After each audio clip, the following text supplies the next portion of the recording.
Ketakutan di tepi sungai. Mancing malam bersama pocong. Saya masih ingat malam itu dengan sangat jelas.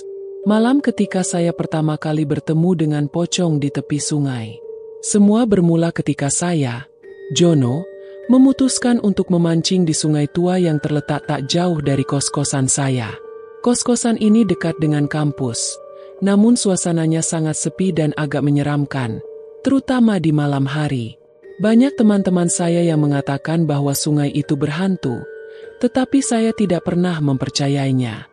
Saat itu, bulan purnama bersinar terang di langit, memantulkan cahaya ke permukaan air sungai yang tenang. Saya duduk di atas batu besar di tepi sungai, menikmati kesunyian malam sambil menunggu umpan saya disambar ikan. Angin sepau-sepau berhembus, membuat suasana semakin tenang. Saya merasa damai, jauh dari hiruk-pikuk kota dan tekanan kuliah. Tiba-tiba, pocong melompat keluar dari air dengan tiba-tiba dan mengejutkan para pemancing yang duduk di tepi sungai. Saya hampir terjatuh dari batu tempat saya duduk. Saya tidak percaya dengan apa yang saya lihat. Sosok putih dengan wajah yang terbungkus kain kafan melompat-lompat di tepi sungai. Pocong itu mengeluarkan suara tangisan yang mengerikan, membuat bulu kuduk saya merinding. Saya mencoba untuk tetap tenang, berpikir bahwa mungkin ini hanya halusinasi karena kelelahan. Tetapi, semakin lama saya melihat, semakin jelas bahwa ini bukanlah hayalan. Pocong itu benar-benar ada, dan dia menatap langsung ke arah saya. Mata merahnya yang menyala tampak penuh dengan kebencian dan dendam. Setelah beberapa saat, pocong itu menghilang begitu saja, meninggalkan saya dalam keadaan bingung dan ketakutan. Saya segera mengemasi barang-barang saya dan bergegas kembali ke kos-kosan. Malam itu, saya tidak bisa tidur. Bayangan pocong itu terus terngiang di pikiran saya, membuat saya merasa tidak tenang. Beberapa hari kemudian, saya mencoba untuk melupakan kejadian itu dan kembali ke sungai untuk memancing. Namun, setiap kali saya pergi ke sana, pocong itu selalu muncul. Dia menggoyangkan perahu saya, membuat saya hampir terjatuh ke dalam air. Tangisan seramnya terus menghantui saya, membuat saya merasa semakin terganggu. Saya mencoba untuk menceritakan pengalaman saya kepada teman-teman di kos-kosan, tetapi mereka hanya tertawa dan menganggap saya sedang bercanda. Mereka mengatakan bahwa sungai itu memang sering diceritakan berhantu, tetapi tidak ada yang benar-benar pernah melihat pocong di sana. Saya merasa semakin terisolasi, tidak tahu harus berbuat apa. Suatu malam, ketika saya sedang memancing sendirian, pocong itu muncul lagi. Kali ini dia lebih dekat dari sebelumnya, melompat-lompat di tepi sungai sambil menatap saya dengan mata merahnya yang menyala. Saya merasa ada yang tidak beres. Pocong ini sepertinya ingin menyampaikan sesuatu kepada saya.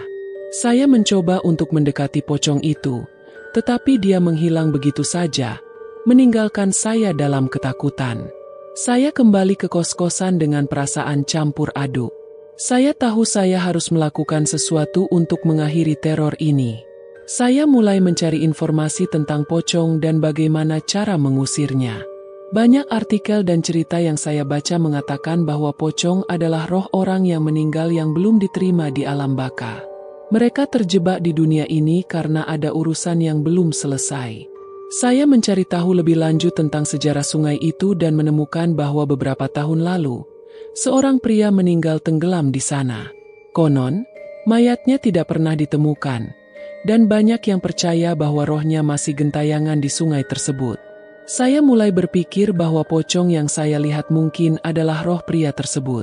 Saya memutuskan untuk melakukan ritual sederhana untuk mendoakan arwah pria itu agar tenang. Saya membawa bunga, kemenyan, dan air suci ke tepi sungai. Malam itu, di bawah sinar bulan purnama, saya berdoa dengan sungguh-sungguh. Saya memohon agar arwah pria itu diterima di alam baka dan tidak lagi mengganggu siapapun. Setelah selesai berdoa, saya merasa ada perubahan di sekitar saya. Udara terasa lebih ringan, dan suasana menjadi lebih tenang. Saya kembali ke kos-kosan dengan hati yang lebih tenang, berharap bahwa ini adalah akhir dari teror pocong di sungai. Beberapa minggu berlalu, dan saya tidak lagi melihat pocong di tepi sungai. Saya bisa memancing dengan tenang, tanpa merasa diawasi atau diganggu. Saya merasa damai dan bebas dari gangguan pocong. Pengalaman ini mengajarkan saya banyak hal tentang keberanian dan kepercayaan. Saya belajar bahwa terkadang, kita harus menghadapi ketakutan kita dan mencari cara untuk mengatasinya.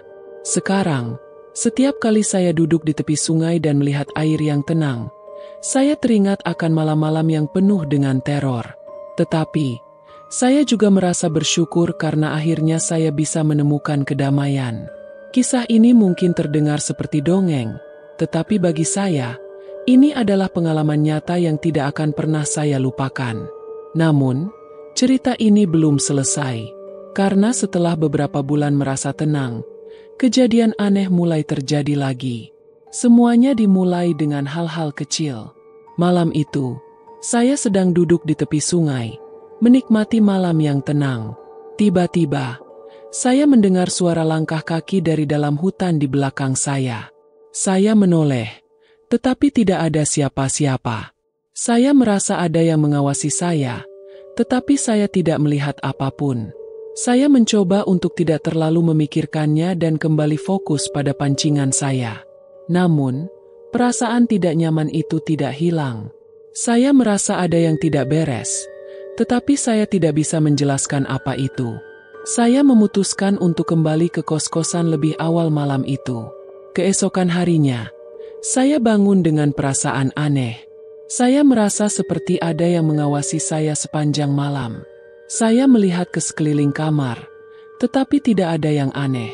Namun, ketika saya membuka jendela, saya menemukan jejak kaki basah di lantai.